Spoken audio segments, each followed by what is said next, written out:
Well, hey everyone, welcome to the Kansas Honey Producers Extracting More Money from Your Hives.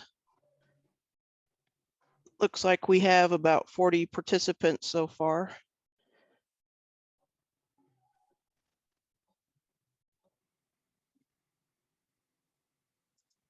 And tonight we have Gary and Ginger Reuter. They're going to talk about making candles from cappings. Is anybody hearing me? I'm hearing you. I don't know if you hear me. I'm hearing you, Christy. Okay, good. So just a few house rules, I guess. We'd like everybody to keep themselves muted so we don't get background noise and that doesn't interfere with our presenter's presentation. And then wait to ask your questions at the end, and you can either unmute yourself to ask them or you can ask them in the chat and then they'll be read to Gary and Ginger. And other than that, unless Becky or Jolie have any words about Kansas Honey Producers, I think we're ready to get started. So with that, we'll let Gary and Ginger go ahead and get started on their program. All right, thank you. Can you hear us fine? Yes, I hear you. Good, all right. So I'm Gary and this is Ginger. And we've been making candles forever, I think. 40 years. Yeah, we don't remember our wedding anniversary, so we don't remember when we started candles either.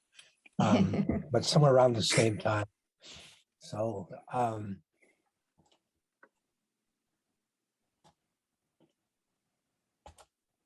I'm going to start with where the wax comes from, and talk about the cappings part of it, and then Ginger will talk about actually making the candles from it.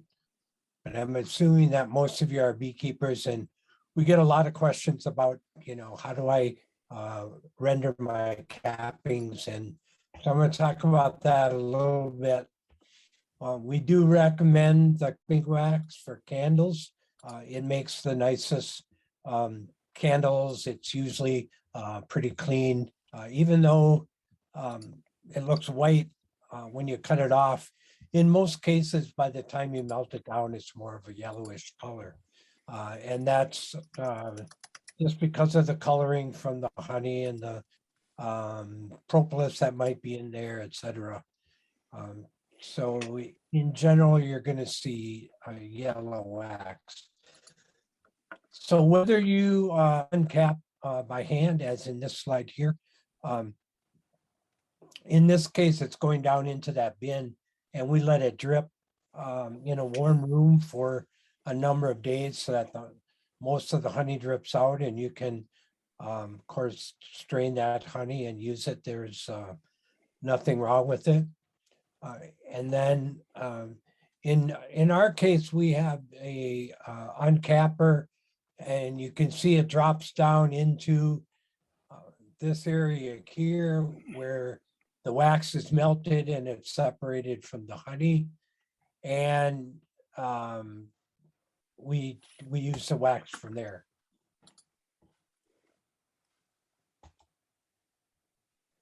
This is just another shot of where the wax falls down and gets melted by the automatic uncapper.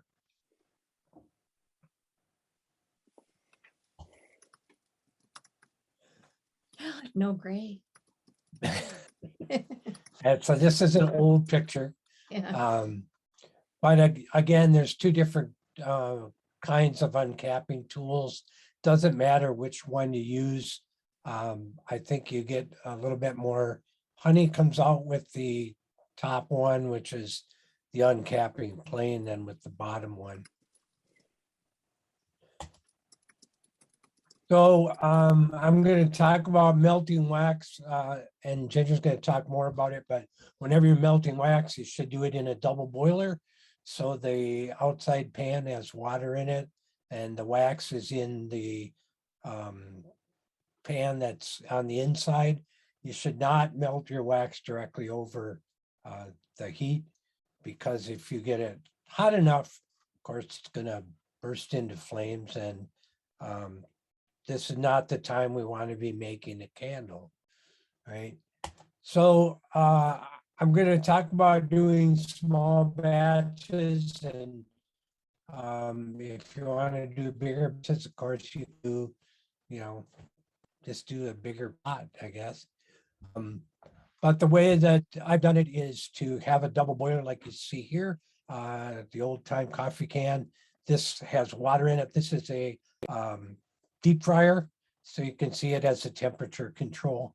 But with the water in there, of course, if you you can never get the water over 212 degrees, otherwise it evaporates. And so that prevents you from getting the wax too hot. So basically put the cappings into the coffee can. And I like to add a little bit of water to the bottom, because what's going to happen, you're going to melt the wax. Any honey that's left in there and any impurities that are in there are going to sink to the bottom. And it's helpful to have some water down there to collect those impurities. Okay.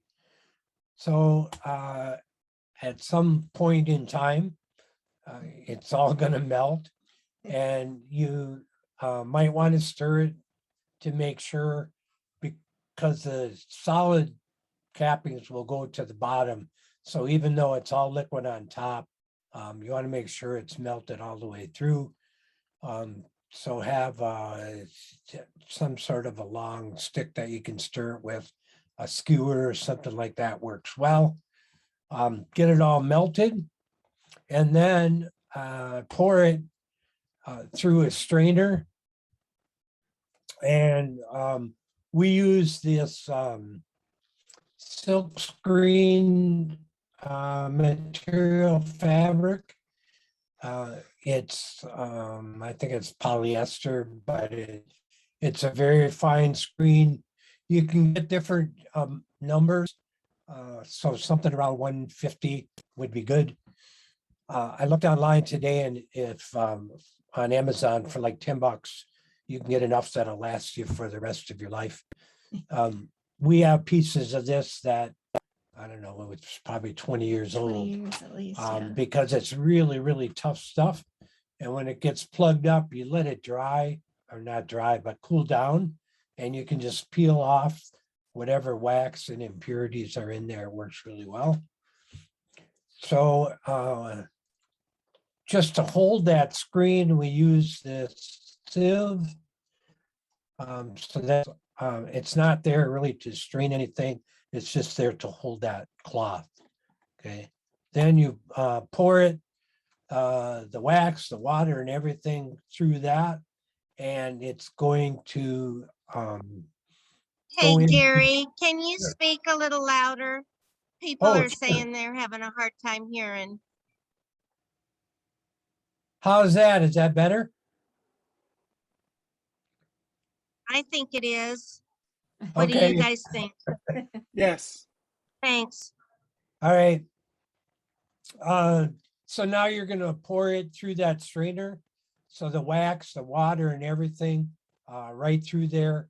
It's going to go into that bucket, and the water will sink to the bottom. The wax will go to the top, and the impurities should stay in the strainer. I saw in the chat, somebody asked the temperature of the fryer. You want to set it just below the point that it's going to boil. You don't want the water boiling, Simmer. but set it on simmer so that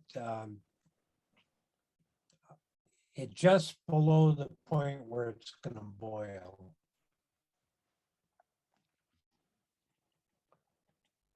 Okay, then you set it aside, let it harden, and this is what the wax will look like when it comes out. You can see there still are a couple things in there. So of course, strain it one more time, and Ginger will talk about that. But we strain it one more time before we make it into candles, okay? And then I thought I would show you what happens if you get lazy and you don't want to strain it, okay? If you just pour it into that bucket without straining it, a lot of the impurities will in fact stay down below in the water, and then you'll have the wax, but you'll always get this kind of layer of, it's apparently the things that float in the water that are on the bottom of the wax when you take it out. So it's good to strain it before you pour it in there to harden. I'm sorry, go ahead, please. Okay, so someone asked about the silk screen. So the silk screen is, well, silk screening, you know, is how they put the stuff on t-shirts, okay?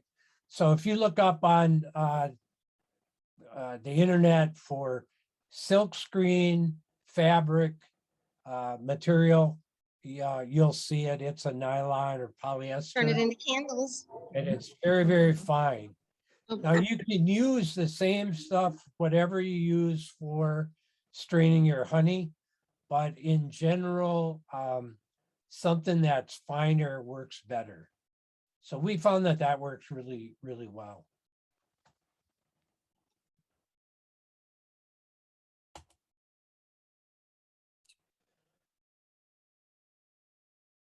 Oh, and the mesh size is about either 140 or 160 is a good one to use. Thank you, Gary. There was another question too, asking about the temperature. Yeah, we set the Right. temperature on simmer. You don't want it to boil, so set it below the boiling point. But as warm as you can get it so that it doesn't boil. So the water doesn't boil.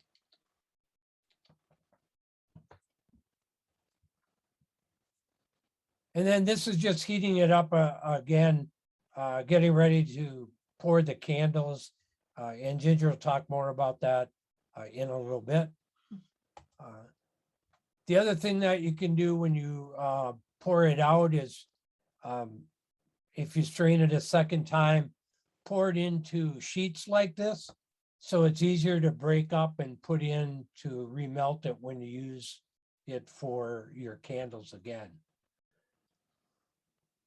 And then one other alternative for getting your cappings is to use a solar wax melter. And I find this works really well too. I'm sure you've seen pictures of these, and there are plans for them on my website, and we'll give that at the end. But it's the tray that it's sitting on is on a slant, and then it goes down into a, we use, what do you call that, loaf pan? Yeah. Or old milk carton if you can find those. But because of that slight angle, most of the impurities stay up in the tray, and it comes out actually pretty clean. You are going to have to strain it one more time before you use it. But this is a real handy way to get your cappings done also. And it's energy efficient.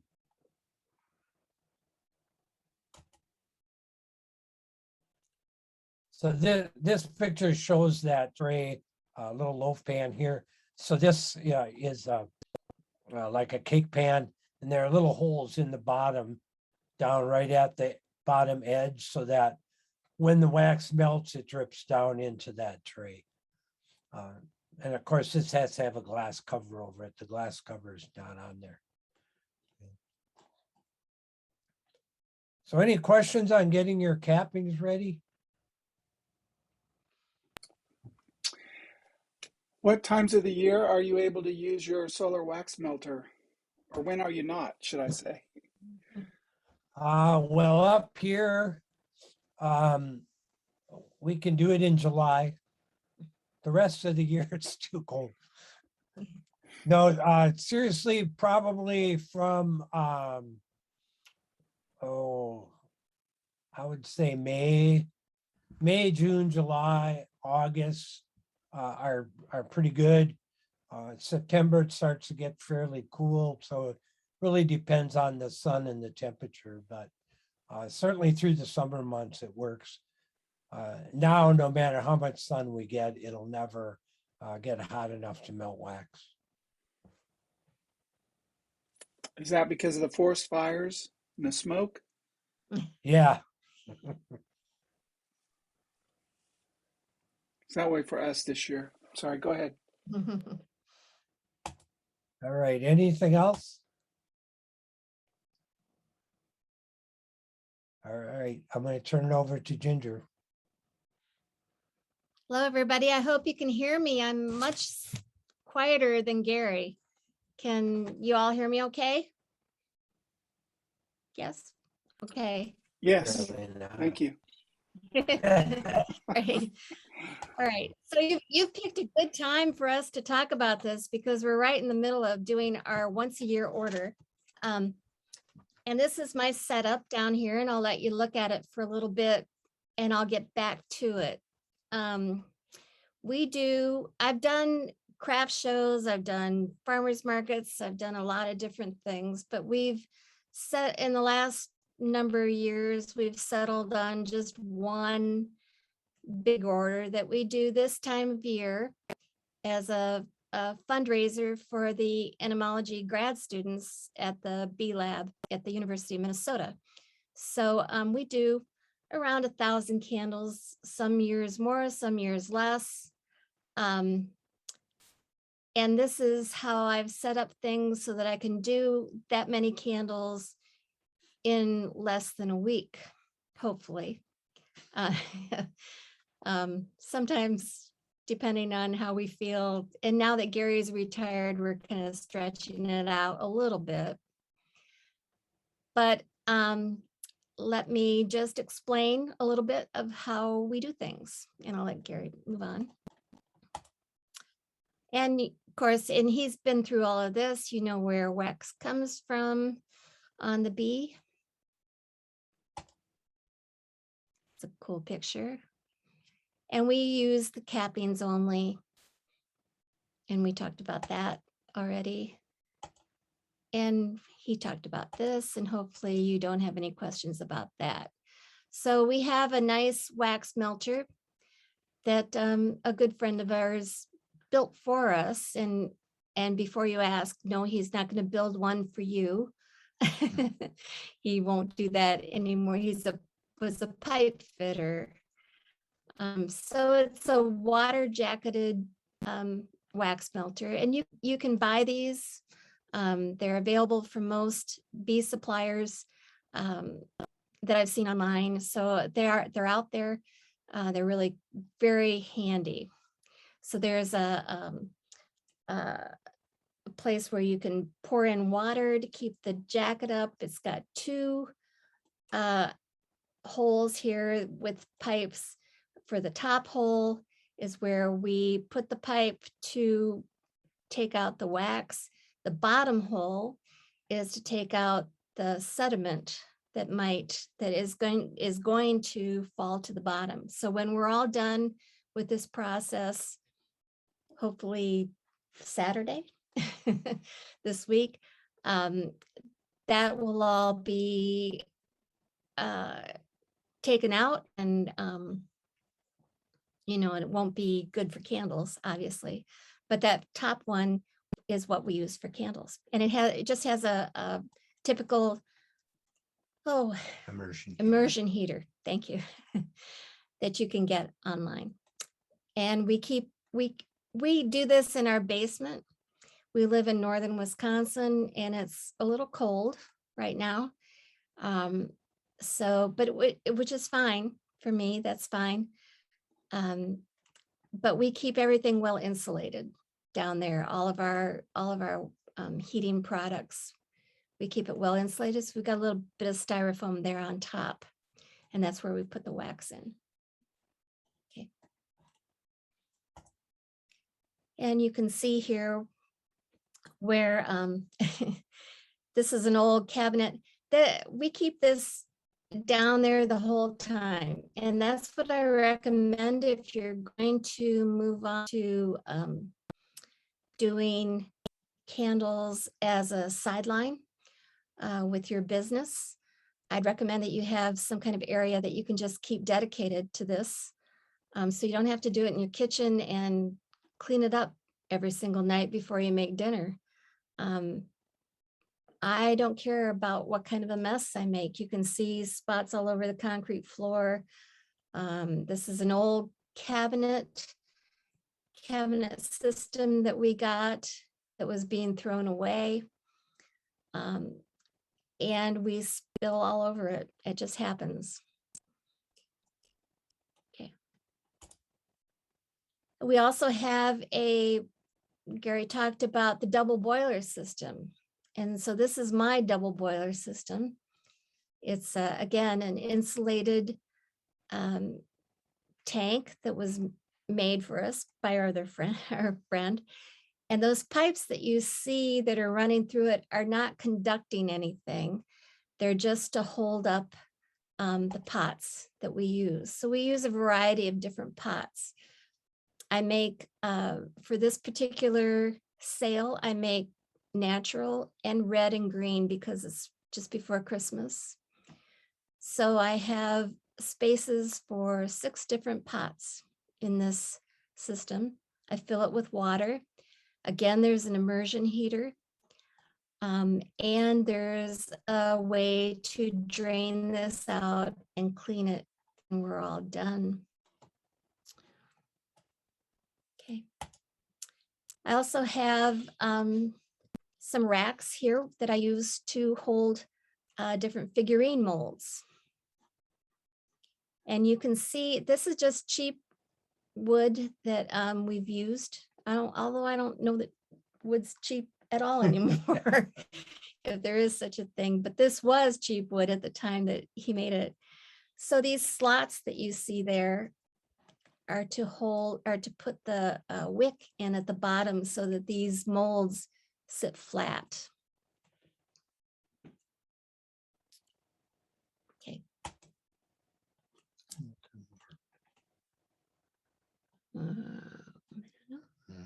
Good.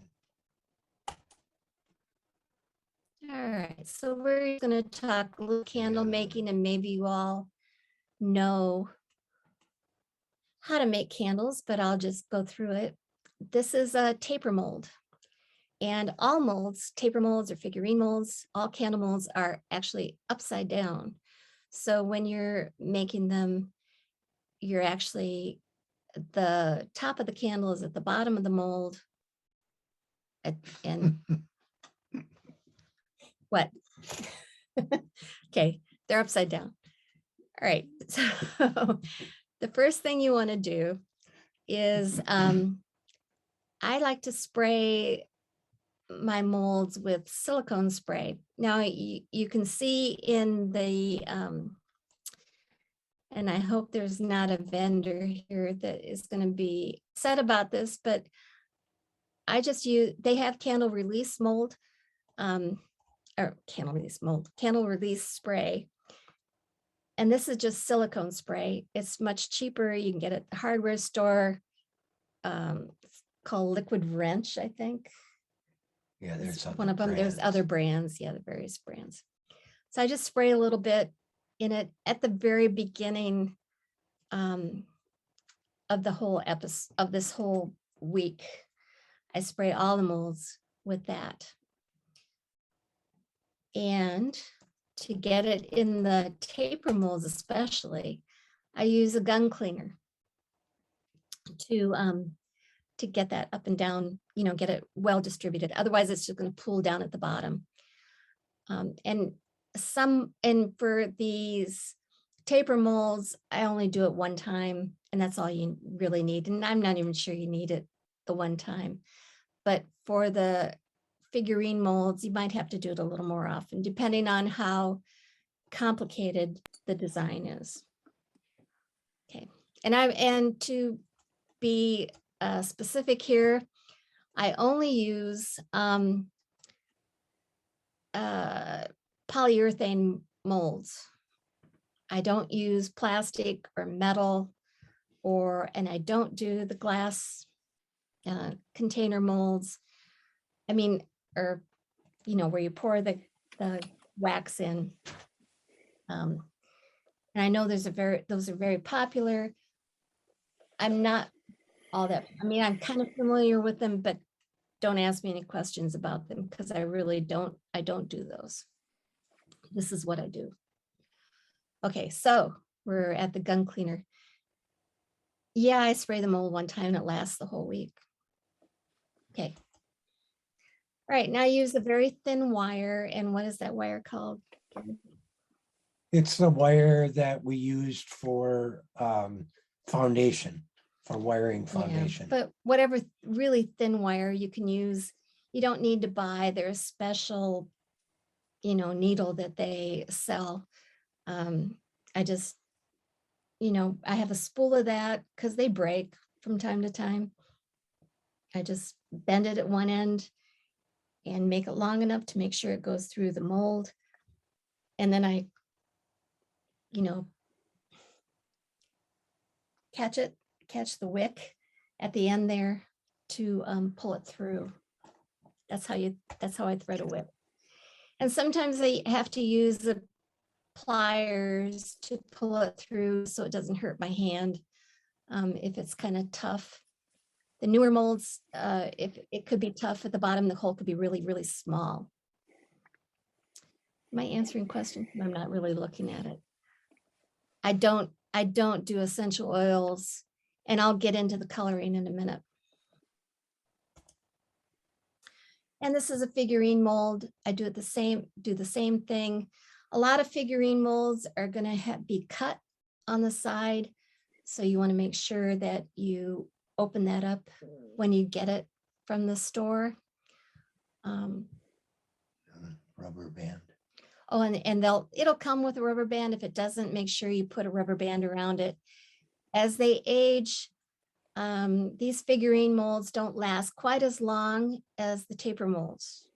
We've had the taper molds we have lasted about 30.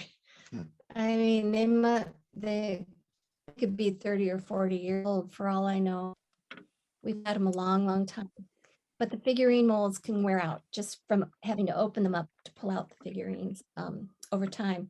And as they age, you might have to add more and more rubber bands, and eventually you might not be able to use them at all. But they last quite a number of years. The one you're seeing right now probably has lasted that's probably a good 5-6 years old at least. Somebody that doesn't understand the wick. Okay. Back up, because they think you're pulling it through every time. Nope. You tell them about It's a continuous, I keep it on a continuous loop. So I think at some point I'm going to show this rack that Gary made. So if you can see underneath there, it's on a spool. The wick is on a spool. So every time, once I pull out the candle, and you'll see that, once I pull out the candle, cut it off, I'll just keep pulling the wick out. Okay. Yeah. Yeah. So once you've threaded it one time, as long as you have enough wick there behind it, it's going to make as many candles as you want, depending on how much wick you've given it. That makes sense. Okay, go on. And maybe you can see that here. And I pin it somehow. I use different kinds of pins. In this figurine's case, it's a piece of coat hanger, I think, that we've bent into this shape. I use bobby pins. I use macrame pins. I use florist pins. Those are my favorites. If you if they can, you want something that's going to fit across the opening. Okay. And then I pour in my wax. Now, this is my favorite pouring device. There are pouring pots that you can buy online, and those are great too. If the hole is big enough, in this case, they'd be big enough. If it's a taper mold, you want something a little more precise. I love these electric percolators, and you can get them. It doesn't matter how they work. You don't want them to work as a percolator. In fact, Gary takes out the electrical stuff in the bottom, which is great because then there's this empty space there that the water can flow through. So then it can sit on the bottom of the pot that you're using. It can sit flat. It won't be tippy like a regular pouring pot would. So these are great. I mean, they give a very nice small flow, and they're very easy to handle. Fill it up to the top. And then when it's done, and I always wait when the wax turns opaque, which I didn't have a picture of here, but when it turns slightly opaque, I take that clip off or whatever I've used to hold the wick. I take it off. I kind of jimmy around with the sides to open it up a little bit to help it cool quicker. When it's cool enough, I pull it out. And I don't wait till it's cold. I like to pull them out when they're fairly warm. They're much easier to pull out then, but I can't tell you exactly how long that's going to take. Changes. It even changes for us because as the room warms up, as the mold warms up, it changes. So the warmer it gets, the longer it's going to take. So the very first thing in the morning, they go much quicker, and then slower as things warm up. But you'll get a feel for it. And if you make a mistake, if you pull it out too soon, if the wick flies through because you pulled it out too soon, all these things are not the end of the world. You just throw the wax back into the pot, remelt it. All you're going to lose is a little bit of wick. So that's the beauty of making candles, is that even if you mess up, you can do it over. You're not gonna ruin anything. Okay. Clip it off, give a little bit of space, a little more than you would want if you were gonna be burning it. If you're selling it, then you tell the people that it needs to be trimmed a little bit. You can see how the wick is ready for the next one. Yeah, and you can see how I've left enough wick for the next one to go. Okay. And I cut off the bottom as close as I can. Now, I've seen somewhere where people are worried about how flat it is. And they talk about putting it on a griddle or something to flatten it out even more. I've done that before. I don't like it because I think it just does it too much. So I just have a razor blade on hand. And then if it's just a little bit too much at the bottom to keep it from being flat, then I can cut off a little bit with a razor blade.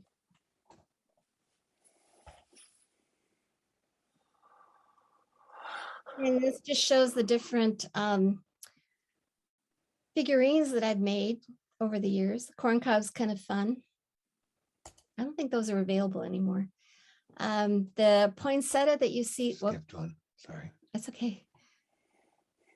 And floaters and skeps.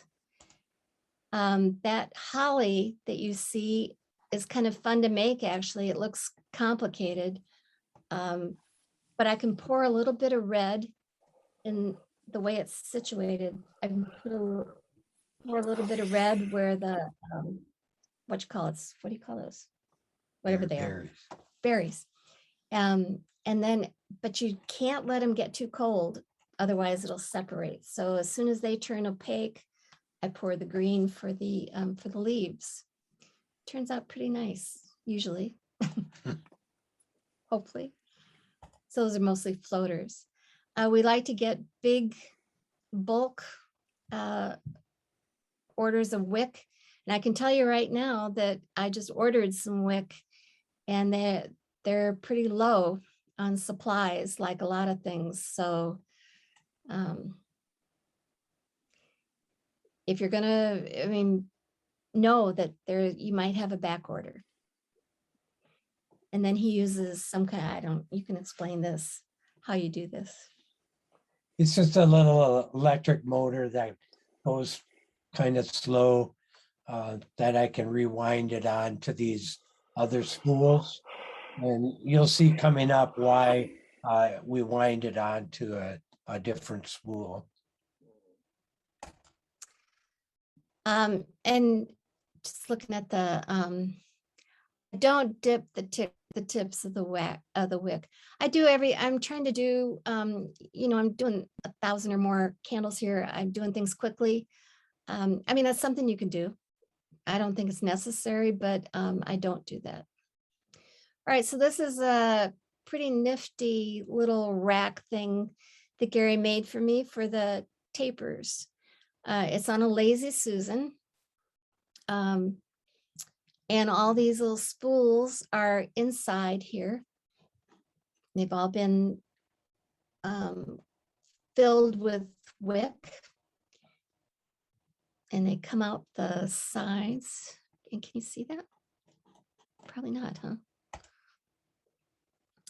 They come out the sides and up through you can see that it's it makes it very continuous and very handy. I recommend, if you're going to be buying tapers and selling tapers, that you get at least definitely more than one, especially because they change the styles over the years. So you can see these, the ones that are on the top there, the lighter colored molds, are ones that I've gotten maybe in the last 10 years or so. They're a little bit different than the darker ones. The darker ones are the 30, 40-year-old molds. And the tops, the points are a little more tapered, a little more pointy. So we're careful to keep those just make them separate. They're the same candles and everything, same length and all, but they're just stylistically a little bit different. That's our cell phone on the bottom left there. Yeah. We're a little old fashioned up here in Wisconsin. Yeah, the size wicking, I do for the tapers, I do a 2/0 for tapers. It's a square braid. Okay, so again, we're using pinning it in the middle. Make sure you pin it in the middle if you can. In this case, we're using hat pins in this picture, but we've pretty much switched completely over to florist pins. The pins are really thin and sharp, and very handy. Again, pouring it with my percolator. Really nice way to do things. Do it. And in this case, this is one mold that sinks a little bit and needs to be topped off. So I wait again until it gets completely opaque. Don't wait too long. If you wait till it's cold, it's not going to work. So the wax has to be warm. And then I just top it off. So it has a nice flat bottom. This is the bottom that we're filling here. I pull it out when it's pretty warm. To me, that's the best way to pull all of these out, is when they're a little bit warm. They come out easier. If you wait till they're too cold, it's just hard to get them out. And you'll get a feel for it as you do it. I don't know how to tell you. I mean, you just get a feel for it. And again, I clip it. That's the top. It's the bottom of the mold, but the top of the candle. I keep scissors on all my stations, and then I clip off the bottom. When Gary makes them, he waits to clip off the bottom. He's been helping me this week. And I put a clothespin at the top there, and you'll see what I do with that now.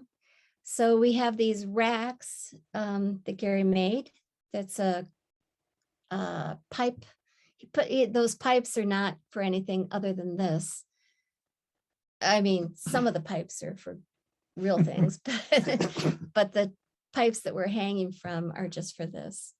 And he put pipe hangers on these pieces of cheap wood and put nails along the horizontal pieces. And then all these clothespins have holes in them and they can fit over the nails. There's some kind of, are they brads? What kind of nails are those? This nails and I cut the heads off of them. Oh, okay. And so I have 20 on each row. That way I can keep track pretty easily of how many I've got going. When I'm all done, I cover things up because again, this is in the basement under our kitchen. So I don't want any little bit of dust or dirt to get into these molds. You'd be amazed because any little bit of any little speck of dirt is going to migrate to the outside of the candle. So you'll see it. It won't be in the middle of the candle. Question on the temp of the pouring the wax. I pour the wax when it's ready. I pour the wax when it's melted. Yeah. I don't take a temperature. I keep the water in our tank at a simmer.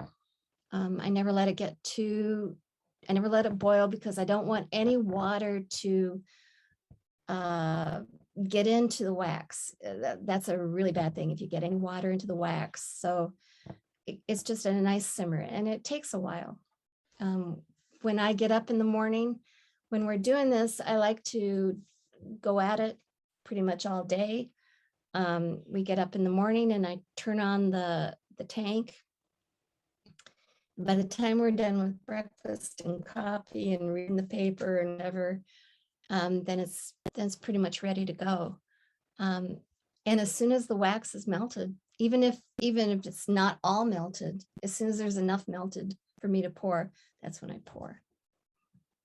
I don't take a temperature, sorry. And how much wax to use when you make all your candles?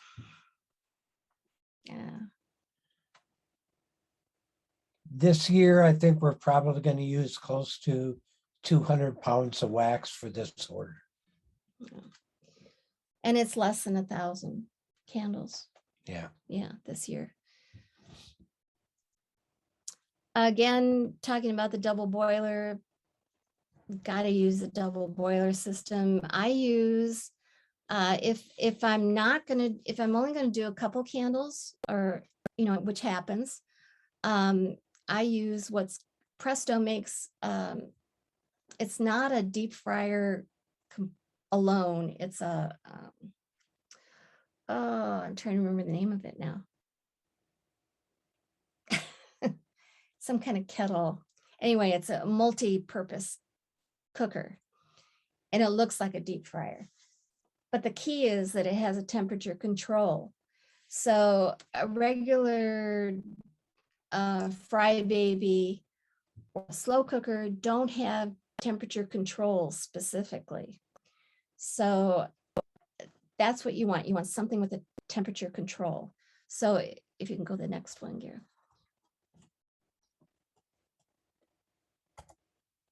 So this is that cooker. The deep fryer. It's a deep fryer, but it does other things too. It's like a multi-purpose and it's cheap. I mean, you can get it at Walmart pretty cheap. I also put a trivet at the bottom just for, you know, just to make sure whatever I'm using. So that's an easy one to use if you know, for just one color. But again, I'm using multiple colors. So Presto Pot. Yes, thank you. It's Presto Pot. Oh, from pour to pull. See, again, she said, asking if you're removing from the mold when candles are still warm, what's an approximate time from pour to pull? No, less than 20 minutes. I want to say 5, 10 maybe. But again, our 10. and it depends on the temperature of the room that you're in. I gotta say, I've got those 2 racks of tapers and figurines. So if I were doing everything, so I could go around and fill everything, by the time I filled everything, I could go and topped off everything. By the time I got all of that done, I mean, I wouldn't have time to sit down. So I'd start pulling out the tapers then. So Yeah, I'd say 10 or 15 minutes. 10 minutes. Yeah, Max. 15 is too much, Yeah. I think. In our case, but again, it depends on, you know, if you're doing this in the middle of August in your garage, it'll probably take a little bit longer. So Presto pots are cheap, yes, and you add your own spout and valve. Yeah, and has temperature controls. That's the best part. It has temperature controls. You really, slow cooker is not. I've never tried to use a slow cooker. I can't imagine it's going to work because you can't control the temperature. And you still want to use it as a double boiler. You don't want to Yes. put the wax directly into the pot Right. because you don't want to depend on that control actually working. Since we've had those controls go bad. And if they get stuck on and heat wax hot, start it on fire. So Right. you always want to have the water in between. Right. Yeah, and the water tells you if it's getting too hot. I mean, you can tell. Yeah. And then when I use that, even in our cold basement, it's barely at a simmer. I barely turn it on. So, but it works great. Works great. Okay. And again, Gary talked about this. So when you're all done, if you have wax left over, you don't want to, I mean, it's already strained and everything. And for the next day, I pour it into, I mean, you can just use, these are obviously cheap things that we got at garage sales or a Goodwill or something, cheap cookie sheets. But you want something thin that you can easily break off into little pieces because little pieces melt so much quicker than great big pieces. But if you have big things to put it into, while it's cooling off but still warm, score it with a knife. So again, you'll have smaller pieces because the next day it'll take much less time for that to melt down and just save you a lot of time. This is just natural, regular beeswax compared to brood frame wax. You can use brood frame wax, but I would tell you that it's very sticky. If you're going to put it into a mold, like one of those pine cone molds or something like that, make sure you spray the mold really well with that silicone spray. I honestly, we don't use that very often, but if that's something you wanted to use up, it's okay. And I use a lot of different colors from time to time. We have we've had these for a long time. We just don't use them very often. And you can bleach your wax if you want to make a nice white wax.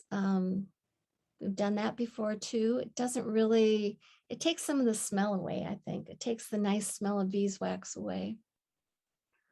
But you don't want to bleach it with bleach, with chlorine bleach. No, no, hydrogen peroxide.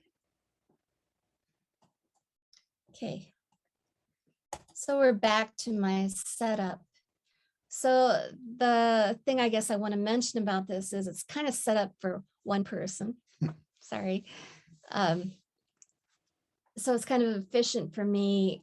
If you see on the back part of the cabinet, I have my tall molds, my pillars that take a long time to set up. And then the ones that I use more frequently that don't take very long to set up are closer by in the front there. Again, and then the two Lazy Susan mold racks with the taper molds are there. I mean, I just try to make it very efficient. If you've ever, if you're familiar with the kitchen remodeling, they talk about the triangle, the work triangle, and this is kind of the same concept. You want to keep things as efficient as possible. Those bottles of those milk jugs down at the bottom there are full of water because we don't have a water source in the basement unless there's a leak, which we've had before. That's kind of cool.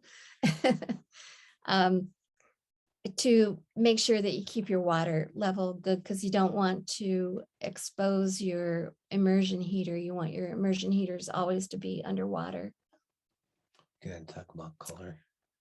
Color? Oh, the coloring. Well, we've been using their wax blocks, color blocks that I get from Candlewick. It's the website is and it's a good website, Candlewick, it's like how it sounds without the K at the end. And they sell blocks of dyed. They're pretty small blocks, and about a half a block can color a gallon of wax pretty nicely. But this year I did order some liquid wax that they have now, but I don't know how that's going to work to bleach. Because it's I going to know. probably come about the time we're done. Yeah, it's supposed to come tomorrow. Actually, we've already done a lot of our green and red already, but I still got some pillars to do, so we'll see how that goes. Bleaching, gosh, we've only done it once or twice. I don't know what the ratio is. We actually were never terribly successful with that, with the peroxide thing. You can go online and there's some places that you can find on ways to do it. But the other way that I found that actually works is to send it through the solar wax melter 3 or 4 times. And I've had better success with that than I had with anything else. I should mention too, as long as we're talking about color, if you see those molds on the back there, those tall molds, the red and the green, if you use red and green color, I mean, for some reason in the tapers, because I suppose because they don't sit in there as long, they don't sit in there more than 5 or 8 minutes maybe.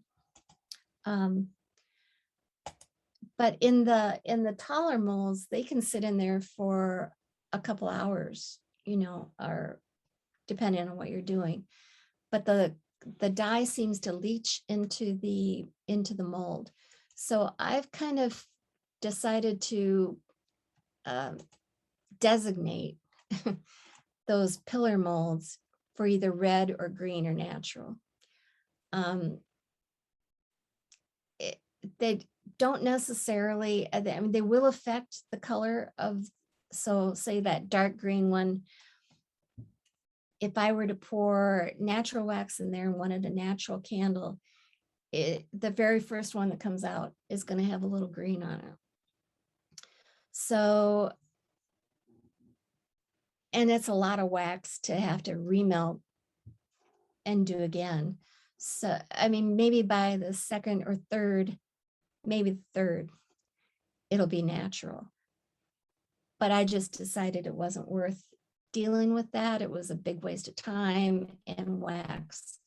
So I just have designated for those bigger candles that have to sit longer.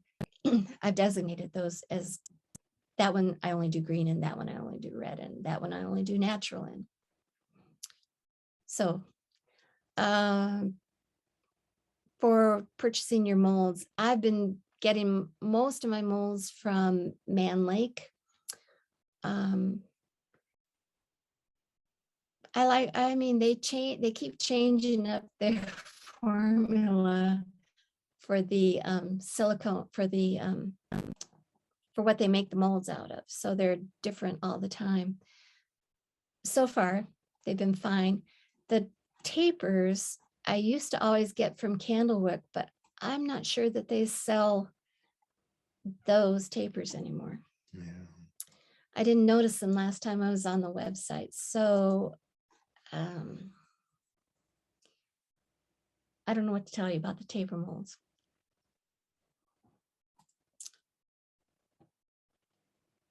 How do you clean wax from your equipment? I don't. I mean, at the end of before we did this, we just used a hive scraper to clean off a little bit. Again, this is an area that I've just have dedicated to wax. So I don't really care about it. And sorry, I'm not very helpful on that. I don't do rolled tapers. I have done rolled tapers. Not sure what to say about it. They're easy. They don't burn that great. They're great for kids. Great as something to do with like a scout project or something. But no, I really don't do them to sell. And I should talking about selling a little bit. Well, let me talk about this picture first. Again, wear clothes you don't care about, shoes you don't care about. I spill all the time. So I'm in a hurry. I'm not in a hurry, but I just don't want to have to care about it. So don't wear your good clothes. And I use what's the word for those mats? Cushion mats, fatigue mats. Yeah. Yeah. To help save my back a little bit.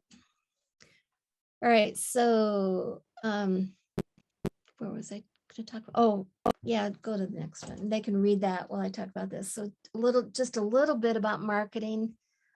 Again, I've done farmers markets. For farmers markets, because I have return customers, I was just like doing tapers. And I would just let them lay out in a basket and they could pick them up and they could smell them and touch them. And I usually I'd try to have one burning in a hurricane lamp so they could see that it didn't smoke and that it didn't, that it was really a nice candle to have. Excuse me. And I didn't like selling figurines at that market. For craft markets though, figurines sold really well and you didn't have return customers. So I just always, for farmers markets, I wanted to sell them something they would burn and then come back for more. And again, for pricing, I would recommend you at least start out with the price of wax, of strained wax, and what it goes for in your area. Because why would you bother to do all this if you can make more money without all the labor? So at least start out with that and go from there. You can really up the price when you factor in all the fixed costs like electricity and what the mold cost. I usually charge a little bit more for things that are difficult to make. I have some molds that are tricky and take a long time. And some that are really easy. So I kind of charge accordingly. For this particular sale, we're selling to a group of graduate students who then sell to the public. So it's a wholesale thing. And of course, we give them a pretty good deal, I think.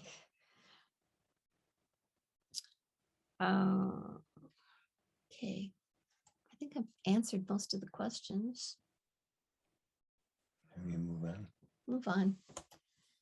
Yeah, and be careful. Don't leave your wax unattended. This is what could happen. This isn't a picture of ours. I got it from the internet. And these are sites where you can go to get plans for the Lazy Susan rack if you're interested in that.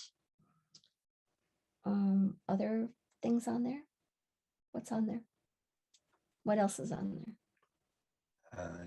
Just Stuff. yeah, good stuff. Okay, I guess that's it. Any more questions?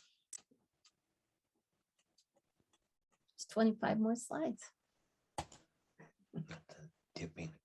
Oh, Well, hey, thank you very much. Have you ever used those molds from Man Lake that are the nativity scene? we have. I have those. Yeah, they Do you don't have, sell. They don't sell them anymore. yeah, do you have problems with certain ones of those? Like, Joseph.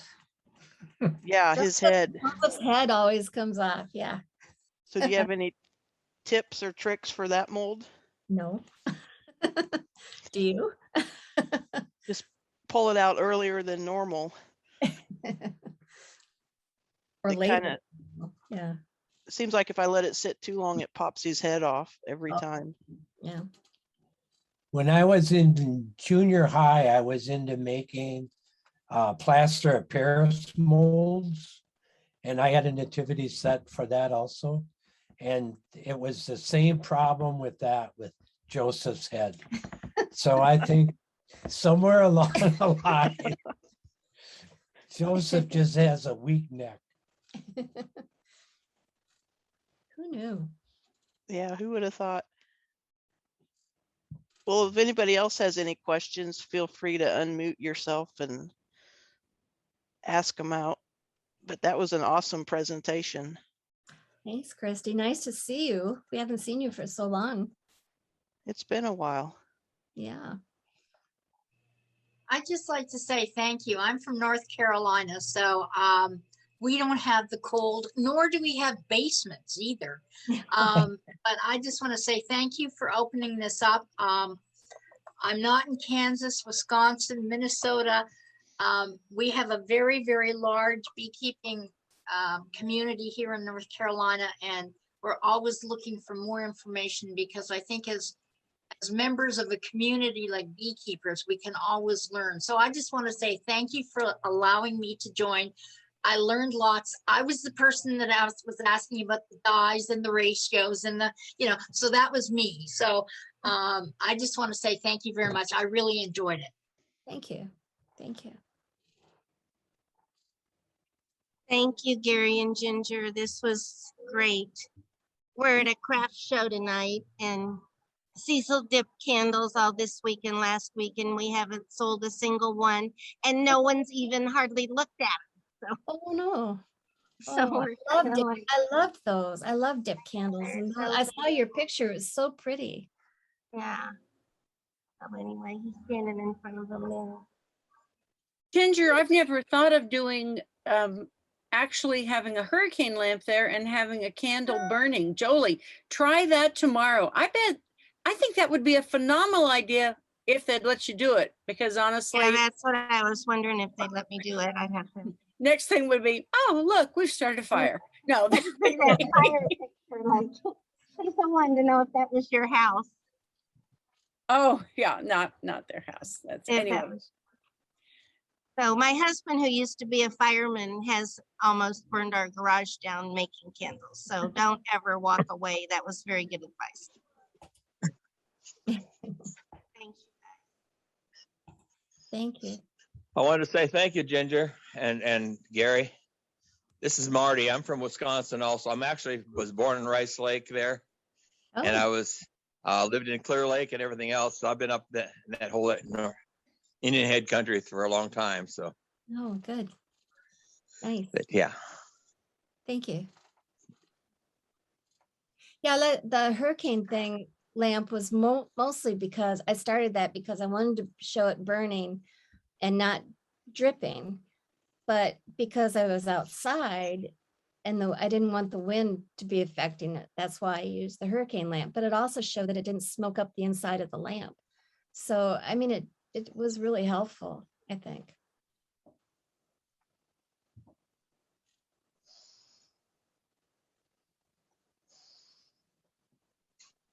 See, it doesn't matter how many times we've heard you do your talk or who we've heard. There's always a new little thing to pick up and go like, oh, I should try that next time. Really good to see you guys. Thanks for doing this for us. Appreciate it so much. Thanks, Becky. And Thank Ned, you your very friend much. came by, but I can't think what her name is. I'm sorry, what? Who was your friend that came by? Luann. Oh yeah, Luann came by. Yeah, Spent a lot of money, so that was nice. good. I think that's good. So next month, it's Christmas gift quickies or holiday gift quickies. And we're still working on what those will be, so it'll be fun. Thanks, everybody. Okay, thanks, Jolie. Thanks. Thanks, guys. Thanks for talking, Gary and Ginger. Thanks, You're Christy. welcome. Thanks for having us. I hope we can see you again sometime soon. Yeah, it'd be great to get together. Yeah. And thanks everybody who attended. We had 75 participants at one point. Wow. Oh, good. So Good. have a good evening. All right. Thank you. Good evening. Thank you.